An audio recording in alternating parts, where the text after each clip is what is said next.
Most Americans will never see the document I'm about to describe, yet it may have shaped the fence lines, access roads, and back 40 corners that decide who gets to keep what quietly, without a headline.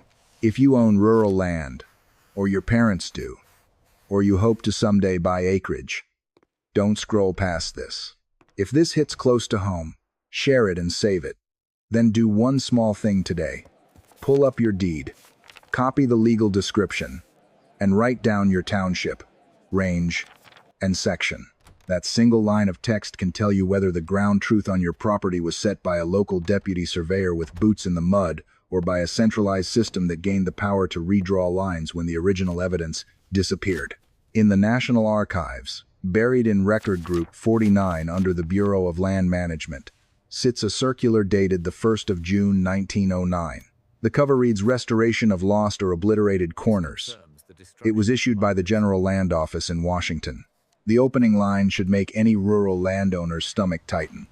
It references an increasing number of letters from county surveyors reporting that original boundary markers had been destroyed, not slowly eroded, not hard to find, destroyed. Stone monuments gone. Bearing trees that held your boundary and their bark gone. And the government's answer was not. To understand why that matters, you have to understand what came before. Since 1785, the Public Land Survey System, PLSS, defined property boundaries across most states west of the Appalachians. It was local, physical, and accountable. Each state had a surveyor general, who hired deputy surveyors from the region, men who knew the land because they lived on it. They walked section lines. They stacked stone cairns at corners. They blazed bearing trees and carved township marks into living wood. They wrote field notes that read like a diary of the ground itself. Slope, soil, creeks, timber, distance, and direction. Those notes were not extra paperwork. They became part of the land patent. In 1888, the Supreme Court, Cragen v. Powell, recognized that plats and field notes were legally tied to the deed. In plain language, your property wasn't defined by what someone wished on paper. It was defined by what a local man could point to on the ground. That distinction is everything. When the monument exists, a dispute is a walk, not a war. Two neighbors can stand at the same stone pile and argue about a line with their feet on evidence. Congress understood this. Destroying a survey monument was a federal offense, because those markers were the last physical firewall between a family and any one government or corporation who wanted the land. And yes, to be fair, the old system had problems. 19th century instruments weren't perfect. Wooden stakes rotted. Bearing trees got cut down when settlers cleared fields. Rivers moved. Erosion ate banks. Corners vanished for honest reasons. There were legitimate reasons to establish procedures for restoring obliterated boundaries. But what happened between 1909 and 1910 wasn't a careful repair. It was a structural demolition, carried out with paperwork, discretion, and timing that reads like a blueprint. 4 major pieces of federal legislation passed in a 15-month window. On the 3rd of March 1909, the Resurvey Act authorized the Secretary of the Interior to order resurveys of public lands wherever he judged the original surveys obliterated. One man gained the discretion to declare your boundary evidence invalid. 3 months later came the 1909 circular about destroyed corners.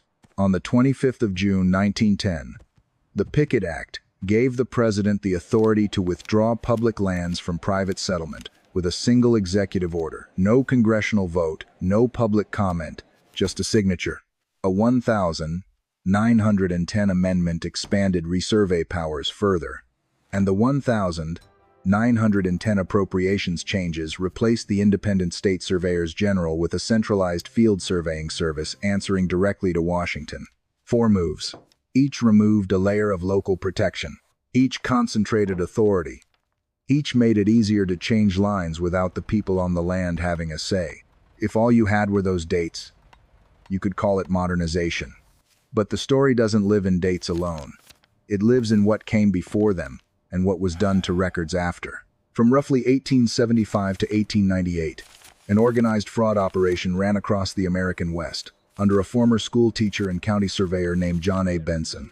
The Benson Syndicate obtained contracts from the General Land Office to perform official cadastral surveys, the surveys that became the bones of your property descriptions. Then they fabricated the results. They filed fictitious field notes describing land they never walked. They drew plats for terrain they never measured. They invented bearing trees. They recorded monuments they never set. Government examiners later found surveys claimed to be completed during deep winter when snow would have made fieldwork impossible. Some entries described tree species that didn't even grow in those locations. In California, estimates pointed to nearly 1,000 affected townships, around 20 million acres, roughly a fifth of the state. The operation touched at least 10 states and territories. This wasn't a lone grifter.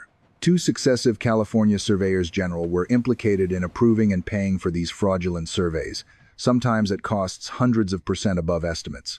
A federal grand jury indicted dozens in 1887, and yet, after delays and technicalities, every defendant walked. No one served time.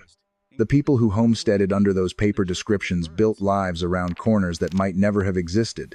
So when the 1909 Resurvey Act authorized the Secretary of the Interior to replace obliterated corners, which corners were being replaced? Legitimate monuments that families relied on, or fraudulent corners invented on paper by a syndicate that corrupted the system? The law did not distinguish. And in many cases, it could not, because the record system that might have untangled fact from fiction was already compromised. At this point, a careful person wants to pause and say, correlation is not proof. 4 laws passing close together does not automatically mean conspiracy. A fraud scandal a decade earlier does not automatically explain later reforms. Each fact stands on its own, but stacked together, they raise a question that is hard to set down. Was the restructuring really about accuracy or about controlling who draws the lines? Then you meet Richard Ballinger, and the question stops being abstract. Ballinger served as commissioner of the General Land Office before returning to private practice. One of his clients, Clarence Cunningham, filed dozens of coal land claims in Alaska while representing the interests of powerful financiers. When William Howard Taft became president in 1909, he appointed Ballinger as Secretary of the Interior, placing a man with private ties to major land claimants over the very department that would judge those claims. Within weeks, Ballinger restored millions of acres to private use and pushed Cunningham's coal claims forward. A government investigator named Louis Glavis compiled a detailed report alleging corruption. Ballinger removed him and later fired him. When Chief Forester Gifford Pinchot supported Glavis and demanded an investigation, Taft fired Pinchot in January 1910, the same season Congress was expanding federal land and survey authority. The story exploded in the press. A congressional investigation ran through early 1910. Ballinger was exonerated on a narrow vote and resigned within a year. His successor rejected the Cunningham claims Ballinger had shepherded. The scandal helped split a political party and reshape the 1912 election. This wasn't fringe gossip. It was national-level proof that the machinery of land administration could be steered to benefit private interests. Now add the part that feels like someone turning off the lights. In 1926, the General Land Office destroyed every docketed homestead contest case file from 1883 to 1908, acting pursuant to a congressional report. The official justification was chilling in its simplicity: useless papers. These were records of disputes between homesteaders and the federal government over land claims cases, documenting contested boundaries, flagged fraud, coerced transfers, and who fought back. They covered the exact decades of major survey and land fraud scandals, and they were incinerated. The paper trail burned. Hold 2 realities at once. Railroad grants and other federal land transfers depended on surveys to convert public ground into private assets. And by 1910, the people controlling the survey gateway had been caught, repeatedly, using it to transfer public resources to private syndicates. Fraud prosecutions collapsed. Investigations were suppressed. Whistleblowers were punished. And then the system was rebuilt to make independent oversight harder. What if the Resurvey Act wasn't mainly about restoring accuracy? What if replacing independent state surveyors with federal engineers wasn't mainly about efficiency? What if the simpler purpose was removing the people who could say no, the local surveyors who knew the ground, the state structures that answered closer to the public, and the physical monuments ordinary families could walk out and verify with their own eyes? If you own rural land west of the Appalachians, your deed likely speaks PLSS language, township, range, section. That legal description traces back to a survey. The question is, which survey? The one a local deputy walked and marked in the 1800s, or one recalculated after 1910, when obliterated corners could be replaced under expanded discretion, from an office where contest records would later be burned and fraudulent surveys were never fully corrected? Most people trust their lines because the lines feel old. They assume the boundary was set generations ago and never moved. But between 1909 and 1910, the federal government built the legal machinery to move them. And the modern internet makes the anxiety louder, not smaller. On social platforms today, boundary disputes play out in public. People post drone footage of a new fence cutting across what they insist is their pasture. Comment threads turn into courtroom arguments. Get a survey. My granddad said that oak was the corner.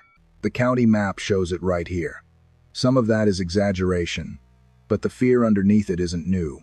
It's the same fear the 1909 circular quietly acknowledged.